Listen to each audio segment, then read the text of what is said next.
How can you introduce yourself in a speech? What is the best way to do it? Let's find out.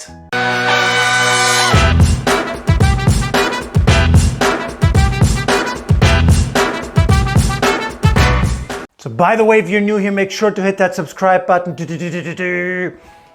Number one, you want to share 2 to 3 achievements that you've had in your life and in your career, right? And what matters most by far are facts. You got to share facts. Let me give you an example. I could say in general, I am a great trainer. Or I could share a fact. I have trained 49 of the Fortune Global 500 companies and a total of 127 companies over the last 18 years. Which one sounds better? Come on, it's quite obvious, right? The fact sounds so much better. Also, the fact doesn't sound like I'm really showing off, it's just a fact. Does that make sense?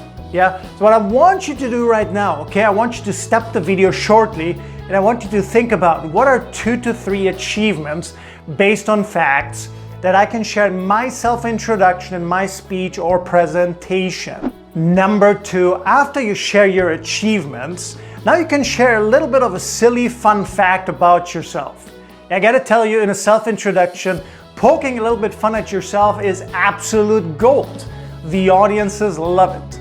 So I could, for example, share, let me tell you a little bit else about myself, right? In my free time, I'm the full-time driver for my wife, and most of the time I get beaten up by my son. Can anybody relate? Anybody ever had that? I really gotta tell you, I regret almost paying for these jiu-jitsu classes. Okay, have a little bit of fun.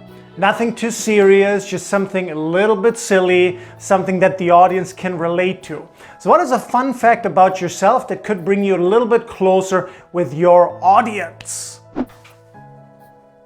And number 3, what you want to continuously do throughout your whole self-introduction, you want to always bring it back to them. You want to relate it back to your audience. So you want to ask a question that really connects what you're talking about with them.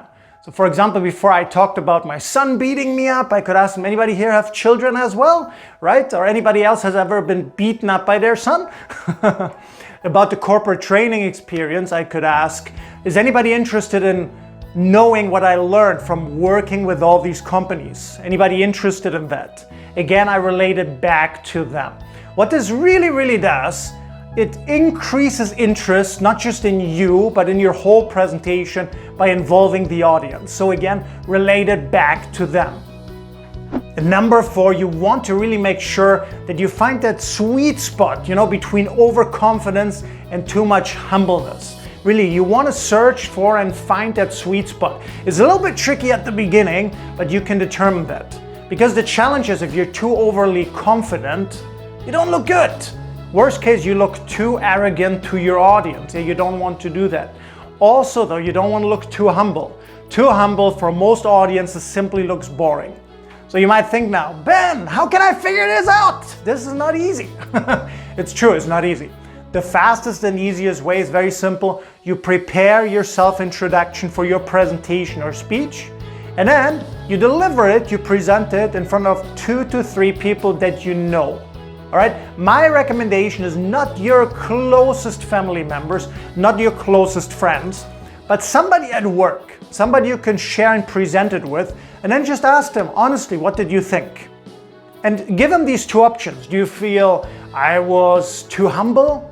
Do you feel I was overly confident? Maybe even a little arrogant, worst case, or am I right in the middle? And if they say you're right in the middle, then you hit that sweet spot. If you don't, by the way, practice instantly again right in front of them and ask for additional feedback. Yeah, keep doing that until you find that sweet spot. So comment down below one time, what was your biggest takeaway from this quick video training? Yeah, how are you going to deliver your own self-introduction from now on?